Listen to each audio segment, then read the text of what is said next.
Disclaimer, ang kwentong ito ay kathang-isip lamang at ginawa para sa layunin ng libangan at pagbibigay babala sa mga kabataang Pilipino tungkol sa mga alamat, pamahiin, at kababalaghan sa ating kultura.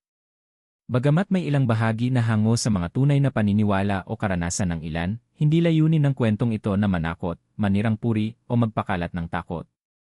Ang lahat ng tauhan, lugar, at pangyayari ay likha lamang ng imahinasyon ng may akda. Anumang pagkakahawig sa tunay na tao, buhay man o patay, o aktwal na lugar ay nagkataon lamang at hindi sinasadya. Pinapayuhan ang mga mambabasa na ang mga ritual, orasyon, o mahiwagang elemento sa istorya ay hindi dapat subukan o tularan sa totoong buhay. Tahimik na namumuhay si Alvin sa isang liblib na baryo sa Quezon. Isa siyang ulila, at tanging ang kanyang lola Miling lamang ang tumayong magulang sa kanya mula pagkabata. Hindi marangya ang kanilang buhay, pero masaya't kontento si Alvin sa araw-araw na pagtulong sa bukid, pangungumpisal tuwing linggo, at pakikipaglaro sa mga kababata. Isang araw, biglang bumagsak ang kalusugan ng kanyang lola Miling. Habang nakaratay sa banig, ipinatawag niya si Alvin upang ibilin ang isang bagay, isang lumang bowl na matagal nang nakatago sa ilalim ng kanilang lumang aparador. Alvin anak, kapag ako'y na maalam na buksan mo ang bowl. Pero hindi mo dapat itong galawin ng basta-basta. Tandaan mo, may dalang bigat ang pamana natin, mahina niyang sambit habang hawak ang kamay ng apo. Ilang araw lang ang lumipas, pumanaw si Lola Miling. Kasama ng luha at lungkot ang paglilibing, ngunit sa likod ng dalamhati, iniwan sa isipan ni Alvin ang huling habilin ng kanyang mahal na lola. Ang bool ng luma at itim na balat. Pagkalipas ng ilang linggo, sa gitna ng ulan at malakas na hangin, naalala ni Alvin ang bowl. Kinuha niya ang susi mula sa lihim na kahon sa altar, at unti-unting binuksan ang matagal nang hindi ginagalaw na aparador. Nandoon niya, isang kahoy na bowl, may kalawangin ng kandado at balot ng alikabok. Nang mabuksan niya ito, bumungad ang amoy ng luma, parang pinaghalong usok ng insenso at nabubulok na papel. Sa loob nito, may mga lumang kasuotan, ilang butil ng anting-anting, at isang balot ng tela na kulay itim na tila gawa sa balat ng hayop. Doon sa loob ng tela nakabalot ang isang aklat, makapal, maitim, at may mga ukit na hindi niya maipaliwanag. Ang pamagat nito, aklat ng lihim, linay karunungan ng dugong itim. Nang hawakan ni Alvin ang aklat, bigla siyang nakaramdam ng matinding lamig. Ang kanyang paningin ay parang lumabo sandali, at tila may bumulong sa kanyang tenga. Pinili ka. Tagapagmana ka na ngayon. Napaatras si Alvin. Nanginginig ang kanyang mga kamay. Gusto niyang ibalik ang aklat sa loob ng bowl, pero tila may kung anong puwersang pumipigil sa kanya. Ang aklat ay tila nabubuhay, mainit sa kanyang palad, at tila may tibok, parang puso ng hayop. Simula ng kakaibang pagkakataon kinabukasan, parang may nagbago sa paligid ni Alvin. Tahimik pa rin ang baryo, pero ang mga hayop ay tila lumalayo sa kanya. Ang kanilang alagang manok ay hindi lumalapit gaya ng dati. Kahit ang mga bata sa kalsada, biglang tumigil sa pakikipaglaro sa kanya. Nagsimula na rin siyang makaranas ng mga kakaibang bagay, nakaririnig siya ng mga boses kahit wala namang tao. Sa kanyang panaginip, paulit-ulit siyang tinatawag ng isang matandang lalaki na may putol na paa at pulang mata, sinasabing, hindi ka dapat matakot sa kadiliman. Yakapin mo ito. Dugo mo ay isa sa amin. Pinilit niyang itanggi ang lahat. Akala niya ibunga lang ng pagod o ng matinding lungkot mula sa pagpanaw ng kanyang lola. Ngunit sa tuwing tatangkain niyang sunugin o itapon ang aklat, laging bumabalik ito sa kanyang silid. Sa mesa. Sa ilalim ng unan. Sa ibabaw ng bowl. Isang gabi, dahil sa matinding takot at pagkamausisa, binuksan niya ang aklat at nagsimulang basahin ang unang pahina. Yan unang pahina, paggaising dugo isinulat sa kakaibang wika ang mga unang bahagi, parang Latin pero mas malalim, mas matigas. Sa ibaba ng pahina, may linya ng babala, buksan lamang ng tunay na tagapagmana. Bawat pahina ay kapalit ng isang alaala, isang tao, o isang kaluluwa. Sa kabila ng babala, tuluyan ng naakit si Alvin. May bahagi sa kanya na parang sabik na sabik sa kaalaman. Isa siyang batang lumaki sa simpleng buhay, kaya't ang ideya ng kapangyarihan, ng lihim, at ng kakaiba ay naging napakaakit-akit para sa kanya. Pagtanggap o paglayo. Sa huling bahagi ng unang gabi matapos buksan ang aklat, tumingin siya sa salamin at doon niya nakita ang kauna-unahang pagbabago. Pula na ang kanyang isang mata. Hindi niya alam kung bunga lang ito ng pagkapuyat o ng liwanag ng kandila, pero hindi siya makapaniwala. Nang kurutin niya ang sarili, hindi siya nagising mula sa panaginip. Totoo ito. Walang balikang simula lumipas ang mga araw, patuloy na binabalik-balikan ni Alvin ang aklat. Hindi na siya makatulog ng maayos. Hindi na siya ganap na tao. May kung anong puwersang pumipigil sa kanya na lumayo sa aklat. Para bang ang mismong aklat ang humihina sa kanyang presensya. At sa pinakailalim ng bowl, may isang sulat na hindi niya agad napansin. Ang sulat ay mula kay Lola Miling, nakasulat sa lumang papel, at may isang linya lang, kung binabasa mo ito, huli na ang lahat. Patawarin mo ako. Makalipas lamang ang ilang araw matapos mabuksan ang mahiwagang aklat, napansin ni Alvin ang mga pagbabago, hindi lang sa kanyang katawan, kundi pati sa kanyang pakiramdam at pananaw sa mundo. Unti-unti, may mga kakaibang bagay siyang nadarama at nakikita na hindi napapansin ng iba. Lakas na di maipaliwanag nagsimula ito isang umaga nang mabitiwan niya ang isang mabigat na sako ng palay. Sa kanyang pagtataka, hindi niya ito nahulog sa lupa. Sa halip, nahuli niya ito sa ere gamit lamang ang isang kamay, parang wala lang. Napatingin siya sa kanyang palad. Hindi ito normal. Ang isang sakong ganoon kabigat ay hindi basta-basta naangat, lalong hindi ng isang pangkaraniwang binata. Mula noon, napansin niyang mas mabilis siyang nakakakilos. Kahit sa pag-akyat ng burol, hindi na siya hinihingal gaya dati. Ang lakas niya ay tila lagpas sa tao, at habang unti-unting lumalakas ang katawan niya, nararamdaman niya rin ang paggising ng isang bagay sa loob niya, isang sigaw na hindi niya maunawaan. Mga tinig sa hangin gabi-gabi, habang nakahiga sa banig, naririnig niya ang mga mumunting boses sa hangin. Akala niya ay guni-guni lang, ngunit habang tumatagal, naging malinaw ang mga ito. Minsan, naririnig niya ang mga kapitbahay na bulong ng bulungan, kahit malayo pa sila. May isang insidenteng kinilabutan siya, narinig niya ang pag-uusap ng dalawang dalaga sa kabilang dulo ng baryo. Isa sa kanila ang nagsabing gusto raw siya, pero may imadilim na aura na bumabalot sa kanya. Hindi ito usapang maririnig sa normal na paraan. Napagtanto niyang hindi lamang pandinig ang gumagana, tila pati ang kaisipan ng tao ay kaya na niyang salatin. Pag-iwas ng mga tao ang mga kaibigan ni Alvin ay unti-unti nang lumalayo sa kanya. Sa simula ay dahil siguro sa lungkot, dahil sa pagkamatay ng kanyang lola. Pero habang tumatagal, ramdam na ramdam niya ang tahasang pag-iwas sa kanya ng mga dati niyang kalaro at kababata. Parang may ibang aura ka, tol, sabi ni John, isa sa mga malalapit niyang kaibigan. Parang hindi na ikaw yung dating Alvin. Tanging ang alaga nilang pusang si Puting ang nananatiling malapit sa kanya.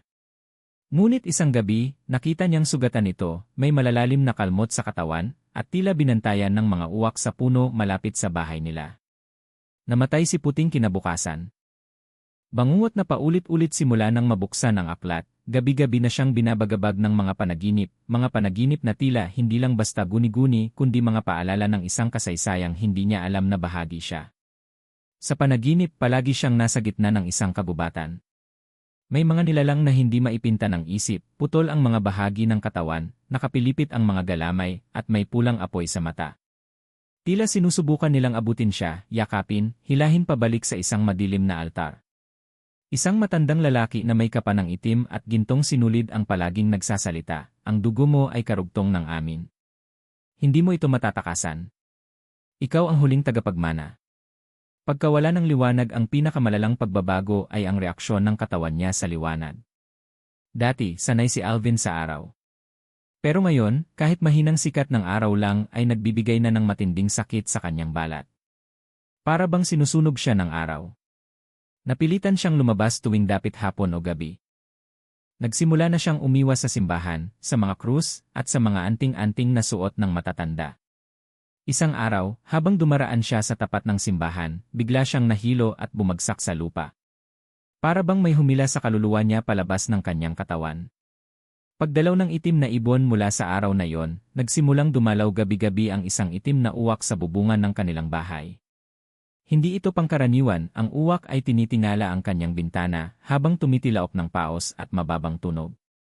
Nakatingin ito sa kanya na para bang may mensaheng gustong iparating. Sa panaginip, ang parehong uwak na yon ang tumatayo sa kanyang balikat, waring bantay o tagapaghatid. Ang akdang buhay ang aklat naman, tila lalo pang nabubuhay. Bawat araw na lumilipas, may mga bagong pahinang lumalabas. Minsan, kahit hindi niya ito binubuksan, kusa itong bumubuklat sa isang bahagi na may kakaibang simbolo o orasyon. Isang araw, napansin niya ang kanyang pangalan na nakaukit sa isa sa mga pahina. Alvin Rivera, pinili ng madilim na dugo. Ikaw ba ni Susi sa ipagbalik ng lahi nang tinangka niyang sunugin ito, hindi ito nasunog. Nang ibinaon niya sa lupa, kinabukasan ay nasa kama niya ulit. Anumang gawin niya, bumabalik ito sa kanya. Pagkabahala at pagkahiwalay sa mundo dahil sa mga pagbabagong ito, nawalan na ng koneksyon si Alvin sa normal na buhay. Hindi na siya pumapasok sa bayan. Umiwas na rin siya sa mga dating kaibigan. Wala na siyang makausap kundi ang sariling anino, ang uwak, at ang mga tinig sa hangin. Pero sa kabila ng lahat, may parte pa rin ng puso niya na lumalaban. May boses pa ring bumubulong sa kanya tuwing gabi, hindi pa huli ang lahat, Alvin. May paraan para putulin ang tanikala. Ngunit ano ang paraan na yon? Sino ang pwedeng lapitan? At higit sa lahat, kaya pa ba niyang bumalik sa dati niyang pagkatao, o tuluyan na siyang nilamon ng kadiliman? Habang palalim ng palalim ang gabi, lalo ring lumalalim ang pagkalunod ni Alvin sa misteryong bumabalot sa kanyang buhay. Tila ba hindi sapat ang lakas, pandinig, at paningin na bigla niyang natamo, kailangan niyang maunawaan kung saan talaga nagmula ang aklat. Kung ano talaga ang iaklat ng lihim na karunungan ng dugong itim. At higit sa lahat, sino siya sa buong kwento? Ang pagkikita sa matandang albularyo sa mga susunod na araw, pinilit ni Alvin na hanapin ang natatandaan niyang matandang albularyo sa kabilang baryo. Noon, minsan na silang dinalaw ng matanda noong may sakit si Lola Miling. Ang pangalan nito ay Mang Pilo, at ayon sa tsismis ng mga matatanda, isa siya sa mga huling manggagamot na nakalaban ng mga aswang noong dekada 60. Pilit na inilakbay ni Alvin ang matarik na bundok papunta sa barong-barong ni Mang Pilo. Sa pagdating niya, agad siyang sinalubong ng matandang tila matagal na siyang hinihintay. Matagal kang inabot, sambit ni Mang Pilo habang nakatitig sa mata niya. Ang mata mo may pula. Dugo ng itim na ang dumadaloy sa iyo. Ang kasaysayan ng itim na aklat habang nakaupo sa ilalim ng lumang punong balete, sinimulan ni Mang Pilo ang paglalahad ng kasaysayan. Noong unang panahon, may isang tribo sa kabundukan ng Kabisayaan na pinamumunuan ng isang babaeng kilala sa pangalang Dalna. Siya'y isang mambabarang, tagapagbantay ng karunungang bawal, at itinuturing na tagapagtatag ng lahing aswang sa panig ng kanluran. Ayon kay Mang Pilo, si Dalna ay may hawak na isang aklat, ang pinakaunang bersyon ng karunungang itim. Isinulat ito sa balat ng tao at tininta ng dugo ng mga sanggol na ipinaglihi sa dilim. Ang aklat na iyon ang nagsilbing Biblia ng kadiliman para sa mga nilalang na hindi matanggap sa liwanag. Ang aklat ay hindi simpleng kasulatan. Isa itong buhay na nilalang na nagpapasa ng sarili sa mga taong may dugong itim, mga taong ipinaglihi ng isang halimaw, o may lahing malapit sa aswang, engkanto o demonyo. Ang linya ng pamana, ang lola mo si Miling, bulalas ni Mang Pilo, habang mariing nakatingin, hindi siya basta-bastang tao. Isa siya sa mga huling tagapag-ingat ng aklat. Hindi siya aswang, pero may sumpang pinasa ng kanyang ninuno, isang kapatid ni Dalna na nagtangkang tumalikod sa kadiliman. Gulat si Alvin. Ang lola niya. Isa sa mga tagapag-ingat. Nakiusap siya sa akin noon. Binigyan ko siya ng panlaban pero hindi ko maibura ang lahi sa dugo niya. Kaya't habang lumalaki ka, tiniyak niyang malayo ka sa tukso. Pero oras na magwakas ang kanyang buhay, otomatikong lalapit sa iyo ang aklat. Bigla nang unti-unting nabuo sa isipan ni Alvin ang mga alaala, ang mga dasal ni Lola tuwing gabi, ang pagbabawal sa kanya na gumalaw ng mga lumang gamit, ang pagbabantay sa kanya tuwing kabilugan ng buwan. Puro protection. Pero alam ni Lola Miling darating ang oras. Ang simula ng labanan noon ayon pa kay Mang Pilo, may mga panahon na nagkaroon ng matinding labanan sa pagitan ng mga manggagamot at mga nilalang ng dilim.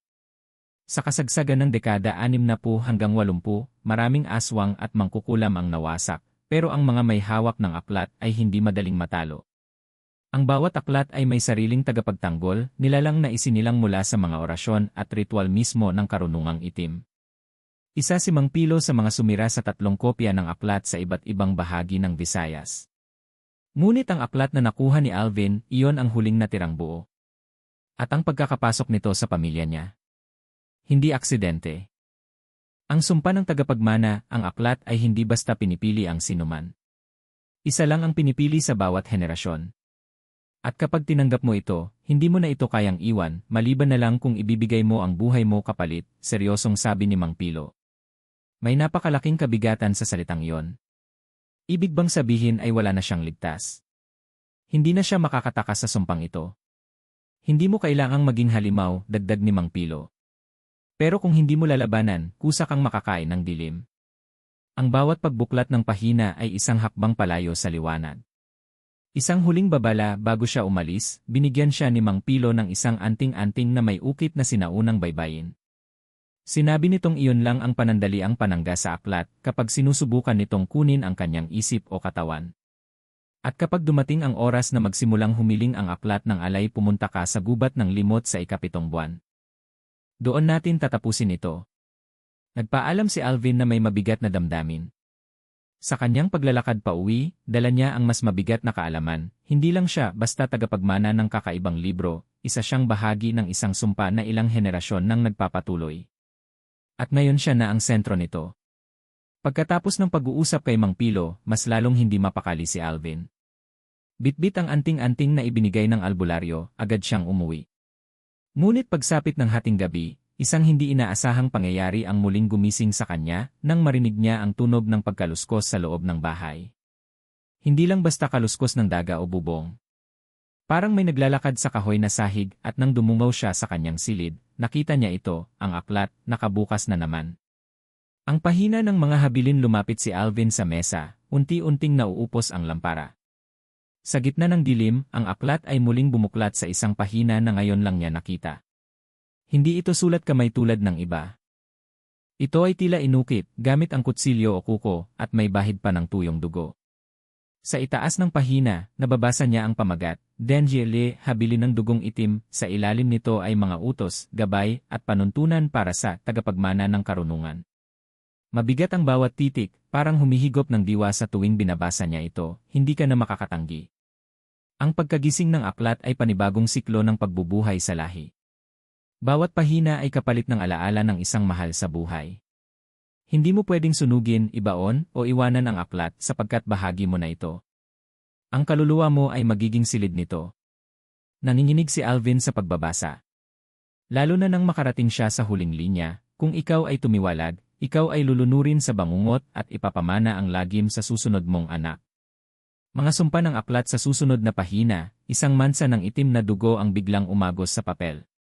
Doon sumulpot ang teksto ng hindi gamit ang tinta kundi tila usok mula sa loob ng libro. Ang tatlong sumpa ng aklat ay hindi maiiwasan ng sinumang tagapagdala nito. Una, ang katawan mo ay dadaan sa unti-unting pagkabulok tuwing kabilugan ng buwan, maliban kung mapapakain mo ito ng sariwang dugo. Ikalawa, ang mga iniibig mo ay unti-unting tatalikod, maglalaho, o mamamatay kung lalabanan mo ang aklat. Ikatlo, ang aklat ay magkakaroon ng sariling kamalayan at maaaring makapagsalita sa iyong isipan kung ikaw ay mahina. Napatigil si Alvin. Lahat ng binanggit ay unti-unti nang nangyayari. Ang katawan niyang nanlalamig tuwing gabi ng kabilugan. Ang pagkamatay ni Puting. Ang biglaang pag-iwas ng mga kaibigan at kapitbahay. At higit sa lahat, ang boses sa kanyang isipan na parang hindi kanya. Pag-usbong ng simbolo sa balat kinabukasan, nagulat si Alvin nang makita ang kanyang braso. May lumalabas na marka sa kanyang balat, isang hugis bituin na may mata sa gitna, tila iniukit ng apoy. Hindi niya ito naramdaman kagabi, ngunit ngayon nakikita na ito ng malinaw. Sa mga susunod na araw, unti-unti pang dumami ang simbolo sa kanyang katawan. Sa balikat. Sa batok. Sa dibdib. Lahat ay tila bahagi ng aklat at kung pagmamasdan mo ang mga ito, konektado sila sa bawat pahina na nabubuklat niya. Nagsalita sa kanyang isipan ang isang pamilyar na boses, ikaw ay isinusulat ng aklat. Unti-unti mong isinusuko ang laman para sa karunungan. Ito ang tunay na anyo ng pamana. Mga pagsubok ng aklat tuwing gabi, sinusubok si Alvin ng mga panaginip na mas matindi kaysa dati. Hindi na lang ito mga imaheng malabo o sigaw sa hangin. Sa mga panaginip, pinapapili siya, isang tao sa kanyang buhay na kailangang mamatay kapalit ng bagong orasyon. Isang kaalaman ng kadiliman kapalit ng isang alaala ng pagkabata. Isang bahagi ng katawan kapalit ng paglalakas loob. Tuwing nagigising siya, tila may nawawala sa kanya, isang alaala ng larong habulan sa ilalim ng ulan o ang boses ng kanyang yumaong ina. Parang binubura ng aklat ang kanyang pagkatao, kapalit ng bagong kapangyarihan. Misteryosong pagbisita isang gabi, habang binabantayan ng aklat, may kumatok sa bintana. Isang babaeng may itim na belo at mata na parang walang itim. Hindi siya nagsalita. Ngunit iniabot nito ang isang sulat, isang punit na pahina mula sa mismong aklat. Nakasulat dito ang isang babala, bawat kapangyarihang nakukuha ay utang na kailangang bayaran. Kapag hindi binayaran, ang aklat ang mangungulekta mula sa laman ng pamilya mo. Paglingon niya, nawala ang babae sa dilim. Para bang hindi tao, kundi bahagi ng aklat mismo. Desisyong lumaban o tuluyang sumuko nagsimulang magduda si Alvin. Magkakaroon pa ba siya ng pagkakataong lumaban sa aklat? Kung lalaban siya, mawawala ba ang mga kapangyarihan? Makakabalik ba siya sa dating buhay? Pero kung tuluyan siyang magpapasakop, baka hindi lang siya ang tuluyang mawala, baka pati ang buong baryo ay lamunin ng kadiliman ng aklat. Nag-umpisang humingi ang aklat ng alay sa gabi ng ikapitong kabilugan ng buwan mula nang mamatay si Lola Miling, biglang bumuklat ang aklat sa isang pahina, panahon na. Ang unang alay ay kailangang buhay. Hindi basta hayop. Hindi basta dugo. Isang kaluluwa ng malapit sa puso mo. Nagmistulang mabigat ang paligid. Lumamig ang hangin. Umikot ang mga uwak sa kanilang bubong. At sa pinto ng kanyang silid kumatok ang kanyang matalik na kaibigan, si June. Madilim ang gabi, ngunit hindi iyon ang karaniwang dilim na dala ng gabi. Ang paligid ay parang may nakasabit na usok sa hangin, malamig at mabigat, na tila may humahaplos sa balat ni Alvin habang nakatitig sa aklat na nakabukas sa ibabaw ng lamesa. Sa pahinang nakabukas ay isa lang ang nakasulat, tila inukit gamit ang kuko, pumili ade. Alinman isidugo ng kapwa, o gani iyong sarili wawaksi. Hindi niya maipaliwanag kung paano, pero alam niyang ito ang unang pagsubok.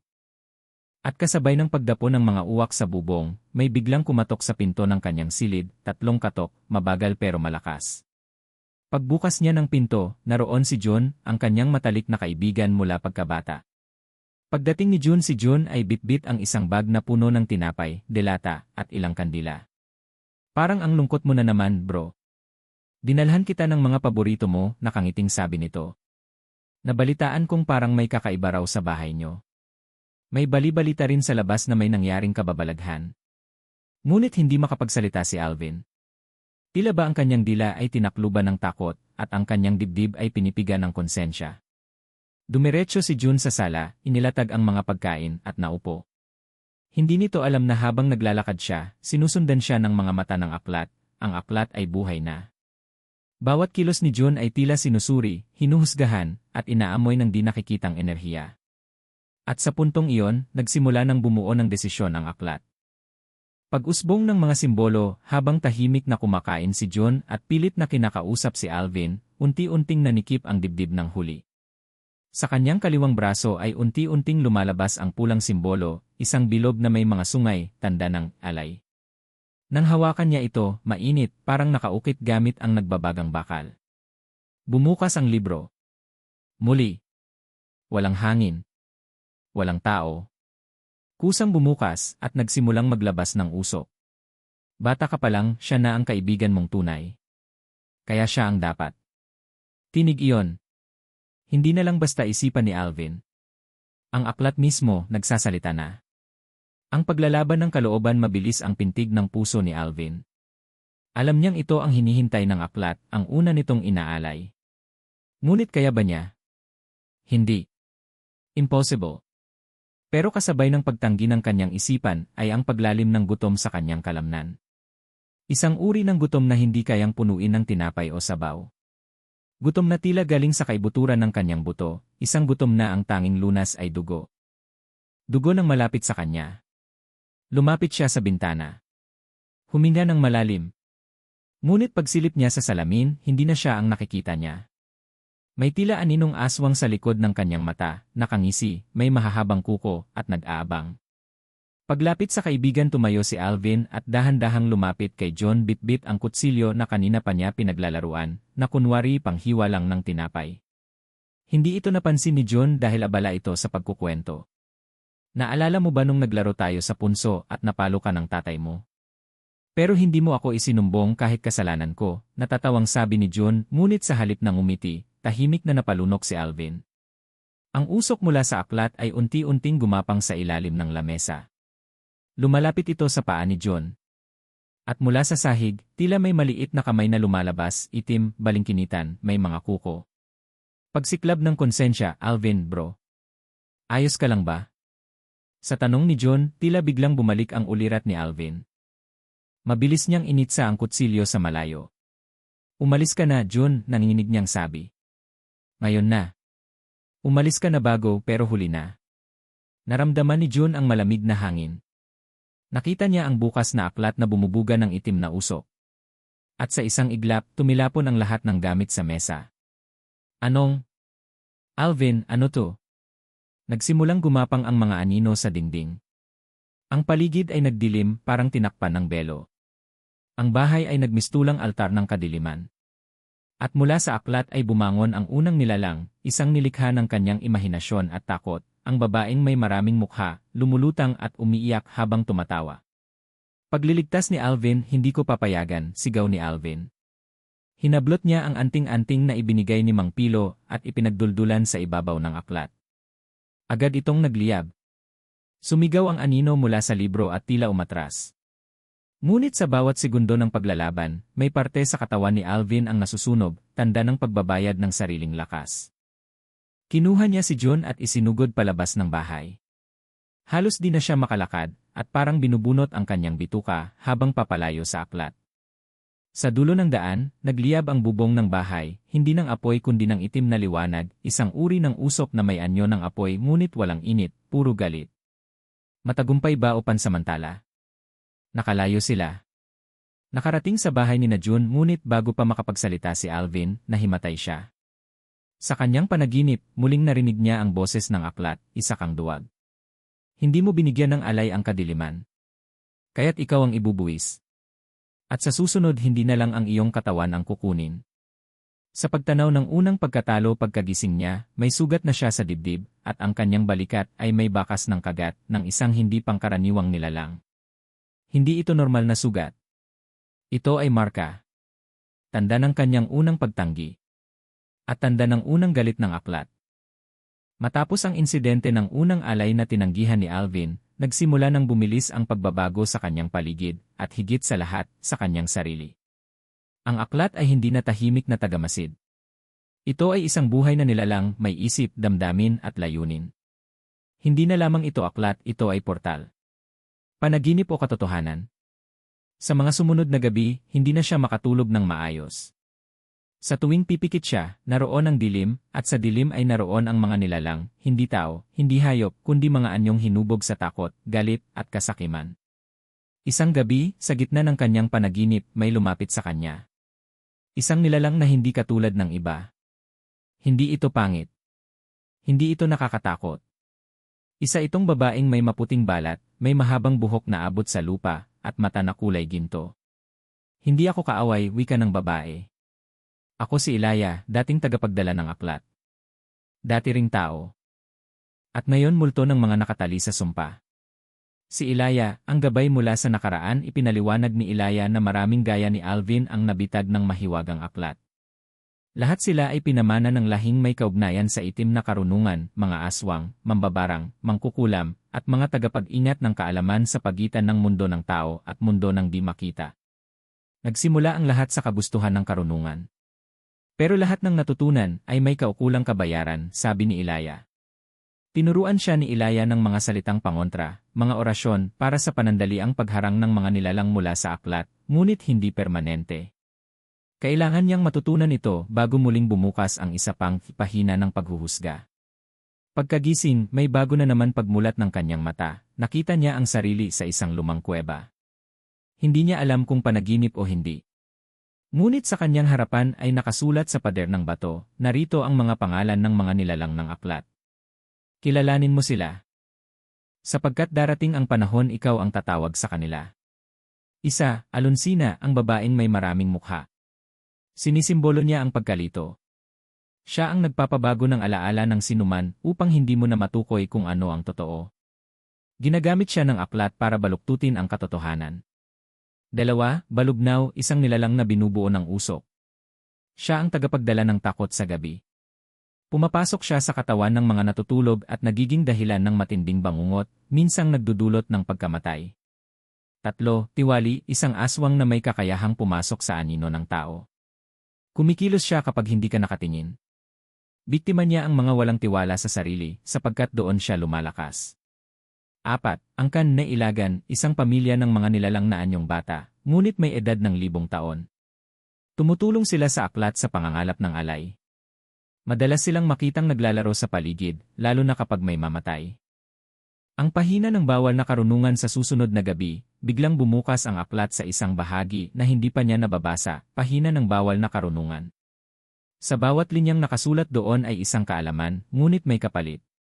Una, ang kakayahang makita ang kaluluwa ng patay, ngunit kapalit ay hindi mo na makikita ang kulay ng langit sa umaga. Ikalawa, ang abilidad na makinig sa iniisip ng ibang tao, ngunit kapalit ay unti-unting pagkabingi sa boses ng mahal mo sa buhay. Ikatlo, ang kapangyarihang lumabas ng katawan tuwing gabi, ngunit kapalit ay hindi mo alam kung makakabalik ka pa. At sa dulo ng pahina, isang babala, ang bawat kaalaman ay hukay. Mas malalim, mas mahirap makalabas. Ang pangitain, darating na ang gabi ng pagsubok sa isa sa kanyang panaginip, nakita ni Alvin ang buong baryo na natutupok sa dilim. May mga uwak sa ere, may mga batang umiiyak habang may humahagibis na anino. At sa gitna ng lahat, siya, nakatayo sa ibabaw ng bato, may hawak na itim na aklat na bumubuga ng apoy. Hindi mo ito matatakasan, bulong ng isang tinig. Sa gabi ng pagsubok, pipili ka kung sino ang ililigtas at sino ang iyong isasakripisyo. Ang panibagong tandaan pagkagising niya, wala na siyang panaginip, kundi isang aktwal na simbolo sa kanyang palad, isang mata na nakatitig sa kanya mismo. At mula sa kisam ng kanyang silid, nakita niyang may nakaukit na bagong teksto, isa ni amin. Hindi basta gie. Ang dumaraming mga boses simula noon, hindi na lang boses ng aklat ang kanyang naririnig. Naririnig na rin niya ang bulong ng mga nilalang mula sa loob nito. Patayin mo si Mang Pilo, siya ang humahadlang. Si Ilaya'y traitor, hindi mo dapat pagkatiwalaan. Kung gusto mong mabuhay, sundin mo ang utos. At minsan, naririnig niya ang kanyang sariling boses, ngunit hindi siya ang nagsasalita. Pagbabalik ni Ilaya, ang huling babala, muling nagpakita si Ilaya sa panaginip. Malapit na ang gabi ng pagsubok. Lahat ng kakilala mo'y hahatulan ng aklat. Pumili ka, Alvin. Lumaban ka, o maging bahagi ng nilalang na kinakatakutan ng kasaysayan. Binigyan siya nito ng huling piraso ng orasyon, isang panalangin na pwedeng gamitin isang beses lamang. Ngunit may babala, kapag ginamit mo ito, isang alaala mo ang mabubura at hindi mo na malalaman kung bakit ka lumalaban. Isang bagong pahina. Nabuksan at bago siya muling magising, isang bagong pahina sa aklat ang bumukas. Pahina 77. Ang pamagat, ang araw ng paglilitis ng lahi. Doon, isang larawan ang dahan-dahang lumitaw ang mukha ng kanyang ama. Ngunit patay na ang kanyang ama, hindi ba? O baka hindi? Isang gabi ng bagong buwan, walang liwanag, walang bituin, at ang hangin ay tila may dalang bulong ng libo-libong kaluluwa. Nang tumingin si Alvin sa labas ng kanyang bintana, wala siyang nakitang ilaw sa buong barangay. Isang dilim na hindi kayang tapatan ng flashlight o kandila. Alam niyang dumating na ang gabing babala ni Ilaya, ang gabi ng paghuhukom. Ang hudyat ng aklat eksaktong 12:00 ng hating gabi, biglang bumukas ang aklat na halos linggo na niyang hindi ginalaw. Hindi niya ito nilapitan, ngunit kusa itong bumuklat sa pahina 77, ang araw ng paglilitis ng lahi. Nagsimulang magliwanag ang paligid ng libro, ngunit hindi ito liwanag ng pag-asa. Ito'y mapusyaw na pula, parang liwanag mula sa ilalim ng lupa. Sa gitna ng pahina ay lumitaw ang 3 pangalan, Mang Pilo, albularyo ng Barangay John, kaibigan ni Alvin Aling Mercedes, balo ng pinaniniwala ang aswang sa ilalim ng kanilang mga pangalan, may 2 pagpipilian, iligtas o isakripisyo. Ang unang bisita, Mang Pilo, habang sinusuri ni Alvin ang aklat, biglang may kumatok. Pagbukas niya ng pinto, naroon si Mang Pilo, basang-basa ng ulan na hindi naman umuulan. Alvin, sabi ng matanda, darating sila. Ang mga kaluluwa ng aklat. Ang lahing di nabinyagan ng liwanag. Tinitigan siya nito. Anong laman ng aklat ngayon? Anong desisyon ang hinihingi? Hindi na nagsinungaling si Alvin. Ikaw ang unang nasa listahan. Pumili ako, hindi pa. Tumango si Mang Pilo. Hindi ako takot. Bata pa ako, alam kong darating ang araw na ito. Pero ikaw, Alvin, tandaan mo, ang bawat isa sakripisyo mo ay hindi lang katawan, kundi ang kanilang katotohanan sa mundong ito. Pagsulpot ng mga kaluluwa, hindi pa man nakakaalis si Mang Pilo, nagsimulang mangitim ang paligid. Mula sa mga anino, may lumalabas, mga kaluluwang may mga maskara, puti at walang mukha. Sa bawat isa sa kanila ay nakaukit ang salitang inghuhusga. Ang mga ito ay hindi basta multo. Sila ay tagapagsukat ng kaluluwa. Tahimik silang pumaligid kay Mang Pilo. Ang isa ay lumapit kay Alvin at itinapat sa kanya ang isang salamin. Doon, nakita niya ang kanyang sarili na tila may sungay, unti-unting tumutubuan ng balat ng hayop. Bawat pagpili mo ay pagbabago ng pagkatao mo, bulong ng nilalang. Pagpili, isakripisyo ba si Mang Pilo? Alvin ay nanginginig habang nakatitig sa dalawang salitang nasa ilalim ng pangalan ni Mang Pilo. Gusto niyang iligtas ito ang taong tumulong sa kanya, ang tanging matanda na may kaalaman sa kaloob-looban ng mundo ng karunungan. Ngunit ang aklat ay tila may sariling kalooban. Nagsimula itong magliyab. At sa bawat segundo ng kanyang pagkaantala, nararamdaman niya ang sakit sa kanyang likod, parang may sumusubok pumasok sa kanyang gulugod. Napapikit siya. Pagmulat niya, ang kanyang daliri ay nakaturo na sa salitang, iligtas. At biglang nawala ang mga nilalang sa paligid ni Mang Pilo. Lumingon ang matanda, tumango at unti-unting naglaho. Hindi ito simpleng paglisan. Si Mang Pilo ay literal na naalis sa mundo, na parang usok na sinipsip ng hangin. Walang iniwang katawan, walang iniwang alaala sa paligid, ngunit si Alvin, naaalala pa rin siya. Pangalawang hukom, June, lumamig ang paligid. At mula sa kabilang kalye, nakita niya si June na papalapit, bitbit ang rosaryo ng kanyang ina. Hindi nito alam ang nagaganap. Wala itong kaalaman sa aklat o sa gabi ng paghuhukom. Pero sa pahina ng aklat, muling nagbago ang anyo. Ngayon, pangalan na ni June ang nandoon. At ang mga opsyon, isakripisyo o iligtas. Ang pag-uusap ng magkaibigan, Alvin.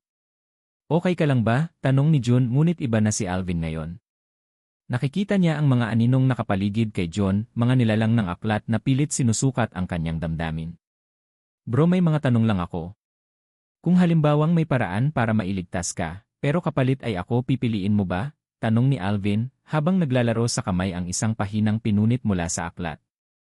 Alvin, para sa akin, ang tunay na kaibigan, hindi ipinagpapalit sa kahit anong kapangyarihan. Sa sagot na yon, napaiyak si Alvin. Ngunit kasabay ng kanyang luha ay ang pagliyab ng mga letra sa pahina ng aklat. Ang pagbabago ng panuntunan ng aklat ay biglang nagbago. Lumitaw ang bagong sulat kamay, dalawa lamang ang maililigtas sa tatlo. Isa ay kailangang mawala. Sino ang isasakripisyo? Ang mukha ni Aling Mercedes ay lumitaw sa ilalim ng mga pangalan. Wala siyang koneksyon kay Alvin, maliban sa isang bagay, siya ay balo ng aswang. At pinaniniwala ang tagapag-ingat ng lihim ng aklat. Pagbisita kay Aling Mercedes, Alvin ay dinala ng aklat mismo sa bahay ni Aling Mercedes.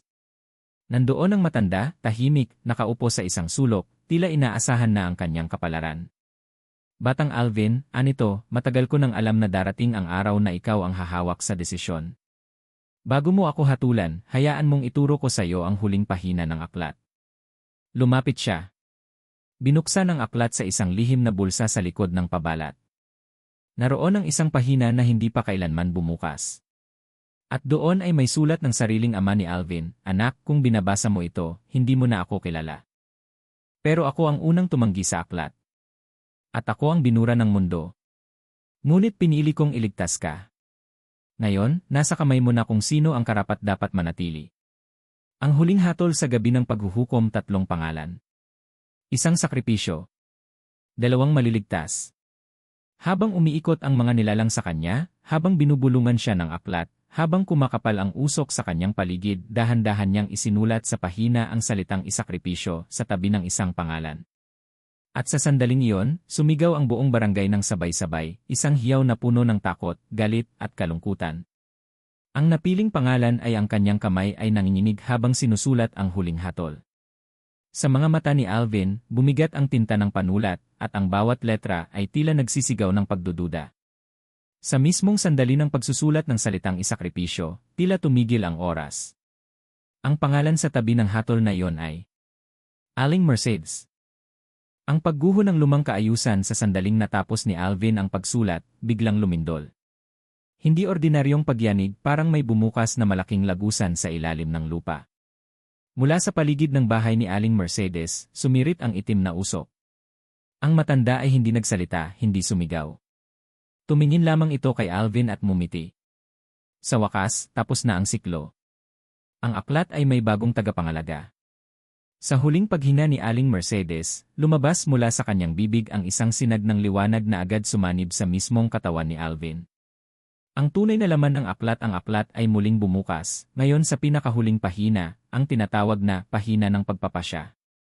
Dito nakasaad ang mga sumusunod, ngayong natapos mo na ang paghuhukom, ikaw na ang ganap na tagapagmana ng aklat. Ngunit may huling tanong na dapat sagutin, pipiliin mo bang isara ang aklat magpakailanman? O pananatilihin mo ba itong bukas, upang ang karunungan ay magpatuloy, kapalit ng panibagong buhay at panibagong sakripisyo? Ang pagkawala ni June at ang bagong alaala pagkatapos ng sakripisyo, kay Aling Mercedes, hinanap ni Alvin si June ngunit sa kanyang gulat, hindi na siya kilala ng kahit sino. Naging estranghero si June sa sariling kaibigan. Pati si Mang Pilo, kahit na iligtas, ay tila burado na rin sa alaala ng mga taga-barangay. Tanging si Alvin lang ang nakakakilala sa kanila. Isang uri ng sumpa ng tagapag-ingat. At sa bawat pagtitig niya sa salamin, unti-unti niyang napapansin, nagbabago ang kanyang mga mata, kulay abo na may mapupulang ugat. Gaya ng kay Ilaya. Pagdalaw ng mga nilalang ng aklat muling nagpakita ang mga nilalang ng aklat. Ngunit ngayon, hindi na sila galit. Hindi na rin sila nagkukubli sa anino. Ngayon, sila ay naglilingkod. Si Alonsina ay tumayo sa kanyang tabi, dala ang isang papel na binabasa ang bawat iniisip ng mga tao. Si Balubnaw ay umupo sa kanyang likuran, nakabantay sa gabi, naghihintay ng utos. Ang tiwali ay pumasok sa anino ni Alvin, isang paalala na hindi na siya basta tao. At ang angkan ni Ilagan ay naglaro sa paligid, tila mga batang walang kamuwang-muwang, ngunit may matang nanonood ng buong bayan. Ang pagpupulong ng mga tagapangalaga mula sa iba't ibang bahagi ng Pilipinas, dumating ang mga nilalang na tulad niya. Mga tagapag-ingat ng ibang aklat, may galing Mindoro, may galing Bohol, may galing Siquijor. Lahat sila'y mga nilalang na dating tao, ngayoy bantay ng mahiwagang kaalaman. Nagtipon sila sa ilalim ng kuweba kung saan minsang nagpakita si Ilaya. At naroon na si Ilaya sa gitna ng altar ng anino. Alvin, ngayong ikaw ay ganap na, maaari ka nang pumili ng bagong landas, maging tagapagbantay ng aklat, o maging tagapagsara ng lahat ng aklat, at burahin ang lahat ng kasaysayan ng itim na karunungan. Ang halaga ng kapangyarihan alam ni Alvin na ang pagpili ng unang opsyon ay nangangahulugan ng pagiging walang kamatayan, pagkakaroon ng abot hanggang karunungan, at kakayahang baguhin ang tadhana ng sinuman. Ngunit ang kapalit, hindi na siya kailanman muling mamumuhay bilang tao. Walang pamilya. Walang tunay na kaibigan. Wala na si June, wala na ang alaala ng kanyang mga magulang. Siya ay isang nilalang ng aklat, hindi ng mundo. Ang ikalawang opsyon naman ay burahin ang lahat, ang aklat, ang mga nilalang, pati na rin ang kanyang sarili. Isang sakripisyo upang matigil na ang sumpa magpakailanman. Ang huling desisyon tumayo si Alvin sa gitna ng mga tagapangalaga. Kinuha niya ang aklat, binuklat ang unang pahina, at sa kanyang palad ay sinulat ang salitang, patawarin. Ang mga nilalang ay nagsigawan. Ang mundo ay yumanig muli. At sa gitna ng lahat ng ito, si Alvin ay nakatingin lamang sa langit, sa kauna-unahang pagkakataon, muli niyang nakita ang liwanag ng umaga. At bago siya mawala, isang bulong ang kanyang iniwan, hindi lahat ng kaalaman ay karapat-dapat panatilihin. Minsan, ang tunay na karunungan ay ang marunong sumuko. Epilogo, isa'y paglipas ng panahon lumipas ang mga taon. Sa lumang bahay ni Aling Mercedes, isang batang babae ang nakakita ng lumang aklat na may nasunog na pabalat. Pagbukas niya nito, wala itong laman. Maliban sa isang sulat na nakasulat sa lumang tinta, kung natagpuan mo ito, ikaw ay anak ng liwanag. Huwag mo nang hanapin ang dilim. Ito ay nilabanan na. At naipanalo minsan pa. 8.